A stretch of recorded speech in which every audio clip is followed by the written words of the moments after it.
wiring rough in for the AC and DC. We still have to do some wiring rough in for the appliances. Today, we are getting ready to start the framing so we can finish getting everything wired in and then get this thing spray foamed. Did a couple of things. I recommend when you're doing a project, you get your book. Now this is supposed to say transit on it, and it says smudgy transit. But anyway, like today, I went up on the roof and I measured out where all of the pads are for the roof rack that we're going to make, distances, make sure that solar panels that we're looking at, I'm looking at a single 400 watt solar panel.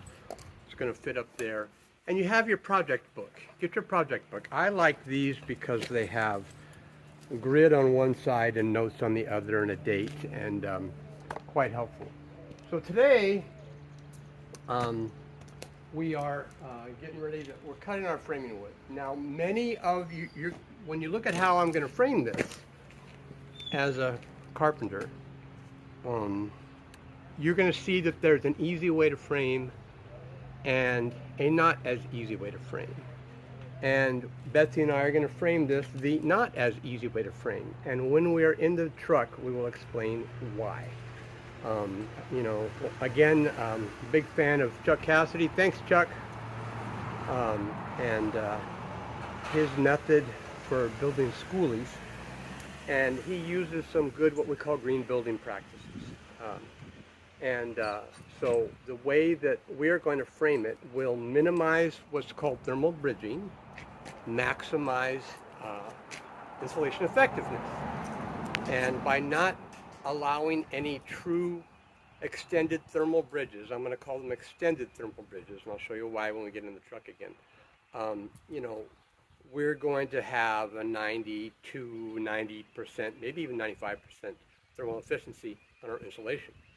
Whereas if you frame the easy way, and a lot of you know, DIY van kids and people and even professionals frame the easy way to save time, and it doesn't save that much time. You can end up with as low as about 70% thermal efficiency, which means that your insulation's only working 70% as good as it could. So we'll show you how we do that. So what I'm doing, and what Chuck did, was he used 3/4 inch plywood, ACX plywood. I'm using 1/2 inch ACX plywood, and we will end up with two pieces together. Now, I could have went and bought 1x2, 1/2 by 2, actually it's not as, you know, it doesn't bend as good, it doesn't take the curves of the van as good, and it's not as mechanically stable as plywood is. And with 1x2, I'm probably going to spend for an 8-foot 1x2 about what, $6, $7, $4 a piece. If I'm using premium, and common with all the knots is cheaper. But here we go. I'm going to get 22 1/2 by 2 inch strips out of one piece of plywood. That one piece of plywood was $35. So I'm going to get 22 pieces of wood to do my framing out of $35, which means that I'm spending about $1.20 a piece of wood. So you're going to save money, you're going to save weight, you're going to increase stability, you are going to reduce, you're going to maximize your thermal efficiency if you look at framing your van in this manner. Yes. Can you frame it the easy way? Yes. Is it quicker? Maybe. Is it quicker to buy the wood already cut? No, not really. Maybe seconds. So we're going to finish cutting wood. I need about 30 pieces of the 1x2. We have a few more to cut, another half sheet to cut. And I'm going to put you on time lapse and you get to see us walk around funny and make lots of weird noises. Okay, we'll be back.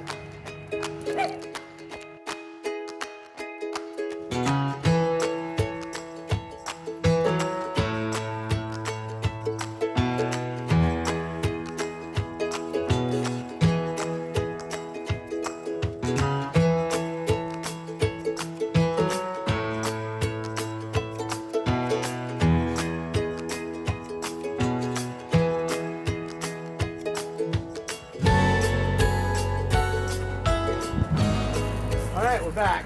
Cut 34. I thought I was going to get 33, but I evidently didn't.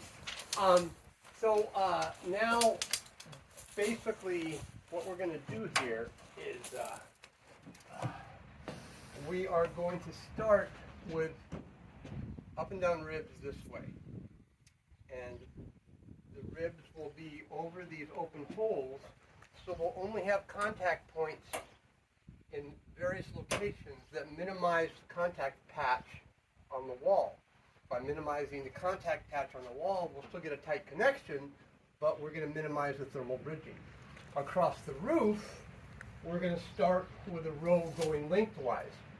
And we're going to run slats like a lot of people do, front to back, on the trailer. And so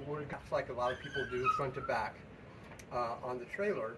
And so we're going to, after we run a full length board for framing, then across the ribs, where so many people, when they're building these, they put their 1x3s or 1x4s across the ribs.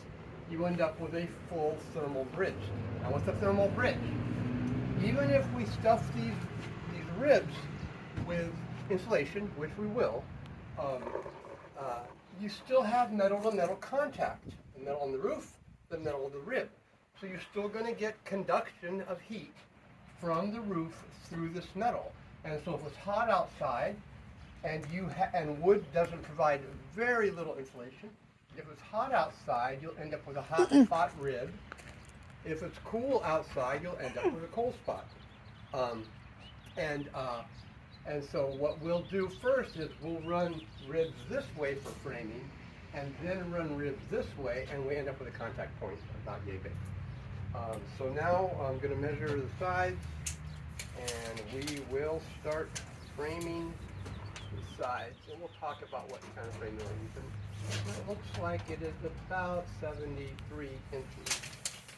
So we'll be back. We'll cut some 73-inch lengths, and let's see if we can keep our dogs from eating our chickens. All right, so we will be using an impact, and I've got some. You can buy these screws. These are self-tapping screws, and these are coated with these little break-off tabs right here. I don't know if that's going to focus or not. I'm not even looking at the screen, but you can buy them. They're called Tex brand at Home Depot and also I think at Lowe's. But the Tex brand are Phillips head. And Phillips head are great, but they have a tendency to strip, especially using an impact. There's the impact. And so what I like to use, and I use these all the time for my deck work and building work, is these T25 construction head screws. And this will give us a nice countersink. It will penetrate the 20 gauge or 18 gauge, whatever the metal is, and it will give us a nice tight fit. So I'm going to put you back on time lapse, and we're going to work for a while. Thanks.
Hey everybody, end of the day. I would say maybe 5 hours worth of work.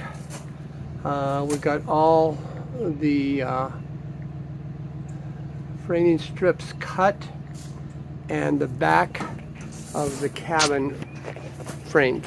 So you will note that I've got cutouts that I'm going to put 1 by 3 boxes that will allow for foot and headroom in the bedroom area. So we will almost, at 6 foot, I will almost be able to stretch out. Probably not too close. But we got a nice, with using this 1/2-inch plywood, we got a very stable substrate. And we had a nice fit to the frame. So tomorrow afternoon we will get a couple more pieces of plywood and we will frame out the ceiling, and then I've got to get some heavier duty, stronger self-tapping screws for the area above the doors.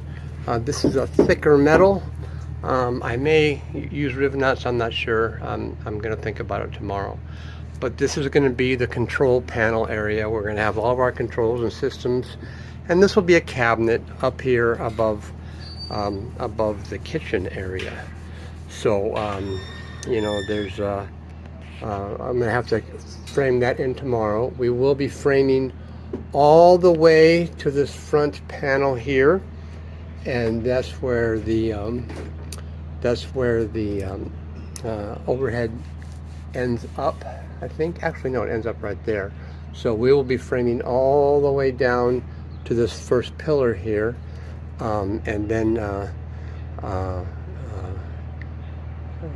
so that still has to be done tomorrow too, and we'll get a nice little curve here because we will connect this whole section and it will give us a nice curve.